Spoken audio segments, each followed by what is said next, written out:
बिस्मिल्लाहिर्रहमानिर्रहीम, अस्सलाम वालेकुम स्टूडेंट्स। मेरा नाम दानिश मजीद और आप मेरा यूट्यूब चैनल देख रहे हैं फिजिक्स विद दानिश। तो बच्चों, क्लास 10 फिजिक्स चैप्टर नंबर 11 हम लोग डिस्कस कर रहे हैं, जिसका नाम है थर्मल ट्रांसफॉर्मेशन। आज हम इसका एक बहुत ही लेंथी और बहुत ही इंपॉर्टेंट टॉपिक आपके पेपर के पॉइंट ऑफ व्यू से स्टार्ट करने वाले हैं, जिसका नाम है थर्मल एक्सपेंशन। ठीक है।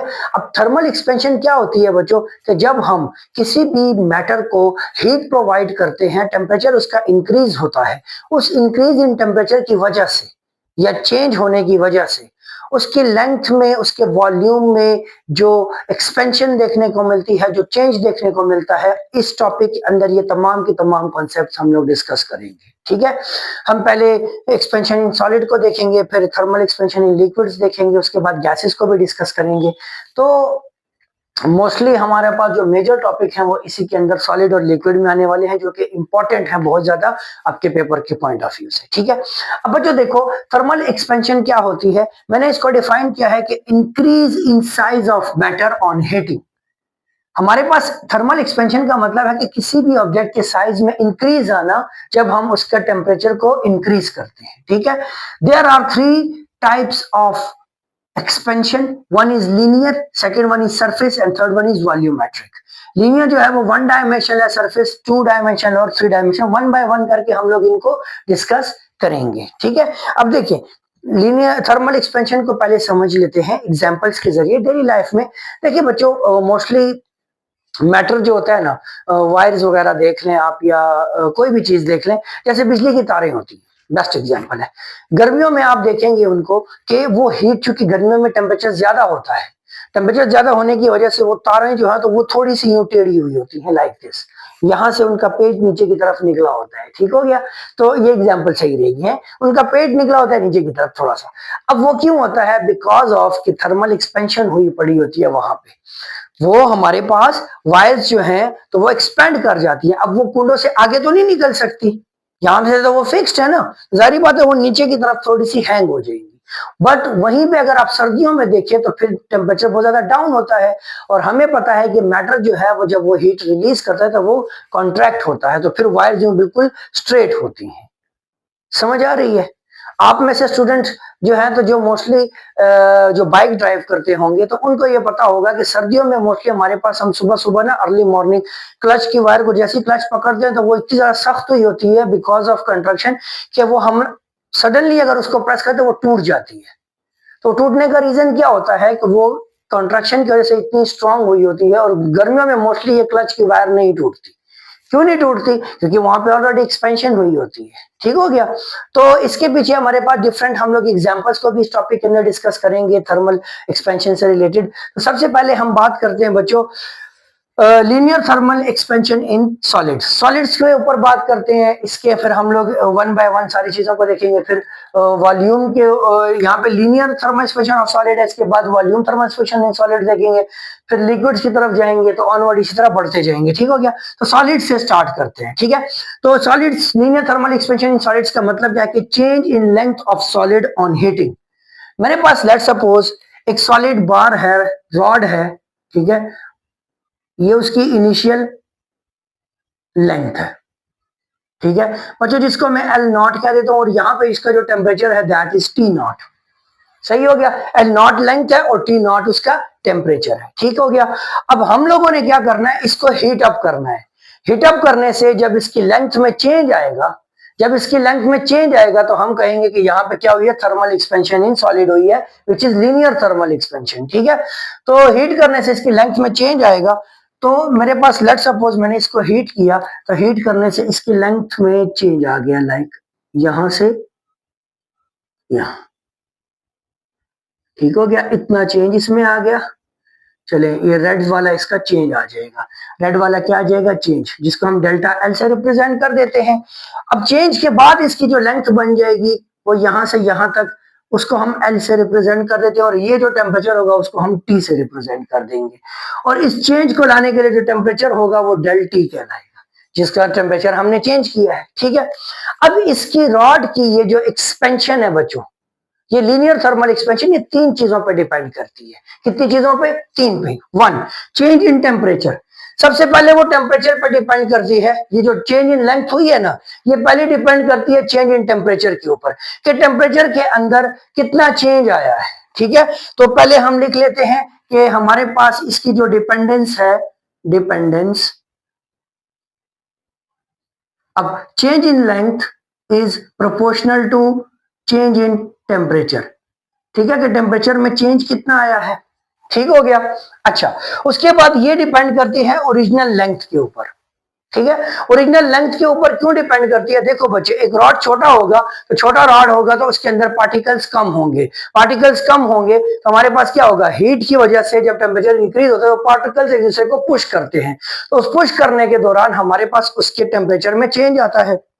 सॉरी, चेंज तो आता है, टेम्परेचर चेंज आने की वजह से वो एक दूसरे को पुश करते हैं और पुश करने से उनकी लेंथ में चेंज आता है। ठीक है, अब पार्टिकल रॉड छोटा है, उसके अंदर के पार्टिकल्स कम है, तो वो एक दूसरे को कम, एक दूसरे को धक्का देंगे और एक दूसरे से दूर होंगे। बट वहीं पे अगर रॉड हम बढ़ा दें, उसका साइज बढ़ा दें, उसकी लेंथ बढ़ा दें, तो क्या होगा, पार्टिकल्स की तादाद बढ़ जाएगी। जब नंबर ऑफ पार्टिकल्स उसमें बढ़ जाएंगे, जब अब वो हीट अप करेंगे हम उनको, तो वो पार्टिकल्स एक दूसरे को, जब एक दूसरे के ऊपर फोर्स लगाएंगे, उनके अंदर एक्सपेंशन थोड़ी ज्यादा होगी। पॉइंट समझ आ रहा है? ठीक हो गया। तो इसी तरह हम कहेंगे कि ये जो चेंज इन लेंथ हुआ है, ये फिर प्रोपोर्शनल होगा ओरिजिनल लेंथ L0 के, और इसको हम इक्वेशन नंबर 2 का नाम दे देते हैं। ठीक है, तीसरा, ये नेचर ऑफ मटेरियल पे डिपेंड करता है। किस पे करता है? Nature of material. Nature of material से मुराद कि हमारे पास डिफरेंट मटेरियल्स की एक्सपेंशन का रेट डिफरेंट होता है। जैसे एल्यूमिनियम का एक्सपेंशन रेट डिफरेंट है, आयरन का डिफरेंट है, ब्रास का डिफरेंट है, ग्लास का डिफरेंट है। तो फिर ये डिपेंड करता है कि आपने मटेरियल कौन सा लिया हुआ है। ठीक है, तो इन तीन चीजों के ऊपर इसके डिपेंडेंस है। अब यहां से हम लोग इसके लिए एक इक्वेशन डिराइव करते हैं। ठीक हो गया। अच्छा, अब यहां पे देखें कि हमारे पास इक्वेशन 1 इक्वेशन 2 आ गई। अब हम इनको कंपेयर कर लेते हैं, तो हम करते हैं जी कंपेयर इक्वेशन 1 एंड 2। हम जब इक्वेशन 1 एंड 2 को कंपेयर कर लेंगे तो ये क्या बन जाएगा, change in length is proportional to L0 del T। सही हो गया। अब प्रोपोर्शनलिटी साइन को खत्म करेंगे, तो प्रोपोर्शनलिटी साइन का जब हम खत्म करते हैं बच्चों, तो हम क्या लगाते हैं, कोई कांस्टेंट लगाते हैं, और यहाँ का जो कांस्टेंट होगा दैट विल बी अल्फा। ठीक है, क्या होगा, अल्फा। अब अल्फा जो है यहाँ पे, अल्फा, अल्फा, अल्फा हमारे पास क्या कहलाएगा, प्रोपोर्शनलिटी ऑफ कांस्टेंट कहलाएगा, प्रोपोर्शनलिटी ऑफ कांस्टेंट कहलाएगा। और इसको हम coefficient of linear thermal expansion भी कहते हैं, coefficient of linear thermal expansion, इसको हम coefficient of linear thermal expansion भी कहते हैं। अब अल्फा को हम कैसे डिफाइन करते हैं, तो देखिए बच्चों, अल्फा को सब्जेक्ट बनाते हैं, L0 del T को इधर लाके डिवाइड कर देते, तो ये हो जाएगा alpha equals to change in length divided by L0 delta T।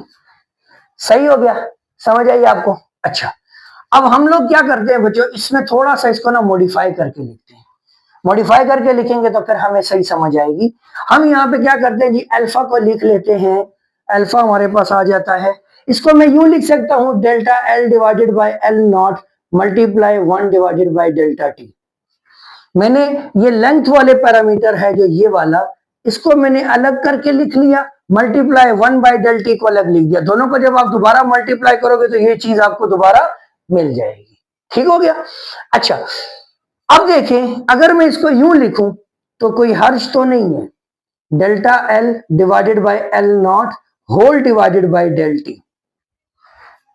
अगर मैं इसको यूं लिखूं, अब आप सोच रहे हैं कि सर आपने इसको क्यों लिखा, तो सर आप यहां पे देखें, मेरे पास यहाँ पे इसके नीचे 1, ये 1 है ना, तो ये नीचे डिवीजन में आके डेल T डिवाइडेड बाय 1 बन गया। मतलब हम इसको अगर दोबारा लिखें तो मैं लिखूं delta L divided by L0 whole divided by delta T, ऐसे हो गया। अब मैं इस प्रोपोर्शनल डिवीजन के साइन को मल्टीप्लिकेशन में जब कन्वर्ट करूंगा तो 1 डिवाइडेड बाय डेल T बनेगा कि नहीं बनेगा, और यहां से मेरे पास del L divided by L0 del T ये चीज दोबारा बन जाएगी। तो मैंने थोड़ा सा इसको मॉडिफाई करके लिख दिया, ठीक है।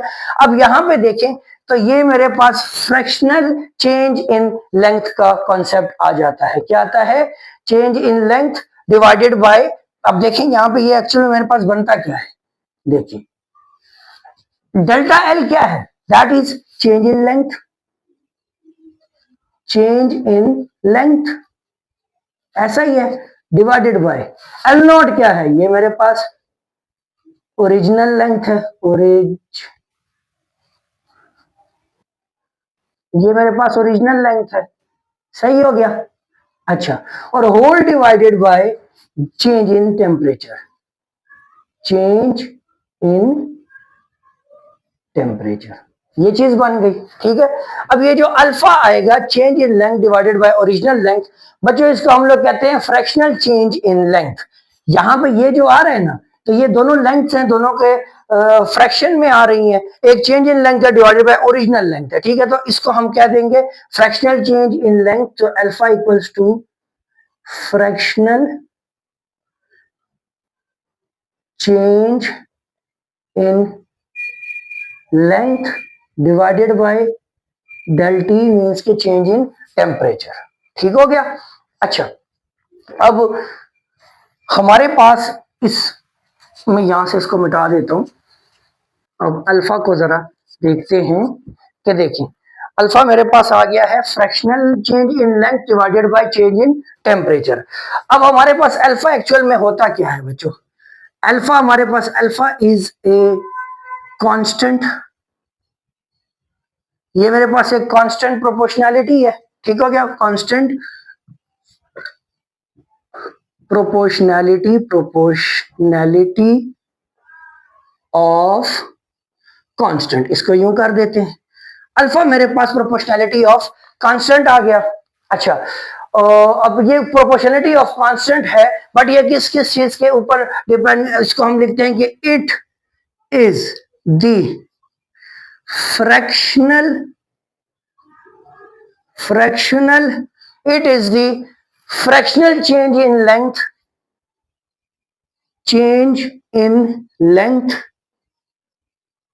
over the change in temperature in kelvin. अच्छा, टेम्परेचर को आपने केल्विन में लिखना है, ये इसकी डेफिनेशन आ जाएगी, ठीक है। अल्फा को डिफाइन कैसे किया जाता है कि it is the fractional change in length over the change in temperature in kelvin, ठीक हो गया। और इसका जो यूनिट होगा, यूनिट, नाउ इसका यूनिट क्या होगा? अल्फा का यूनिट क्या होगा? तो अल्फा की इक्वेशन लिखो तो आपको यूनिट निकालना आसान हो जाएगा। ये मेरे पास आ जाएगा delta L divided by L not whole divided by del T. इसका यूनिट होगा मीटर, इसका भी यूनिट होगा मीटर, और इसका यूनिट होगा केल्विन। तो मीटर और मीटर तो गए, तो यहां से आ जाएगा 1 बाय केल्विन, और ये ऊपर आके केल्विन इनवर्स। तो मेरे पास इसका जो यूनिट आएगा बच्चों, वो क्या आएगा? वो केल्विन इनवर्स आता है, ठीक हो गया। तो ये हमारे पास क्या है? Linear thermal expansion in solids, ठीक है। छोटा सा टॉपिक है बट इंपॉर्टेंट टॉपिक है, पेपर के पॉइंट ऑफ व्यू से भी इंपॉर्टेंट है। तो बच्चों आपको कोई भी क्वेश्चन हो, कोई भी क्यूरी हो, तो मुझे कमेंट करके जरूर बताइएगा। अगर तो आपको ये वीडियो पसंद आई है तो वीडियो को लाइक कीजिएगा, चैनल को सब्सक्राइब कीजिएगा, और इस वीडियो को लाजमी अपने दोस्तों के साथ शेयर कीजिएगा, और मुझे आप अपने रिव्यूज लाजमी दिया करें। तो बच्चों नेक्स्ट वीडियो तक अपना ख्याल रखें, तब तक के लिए अल्लाह हाफिज।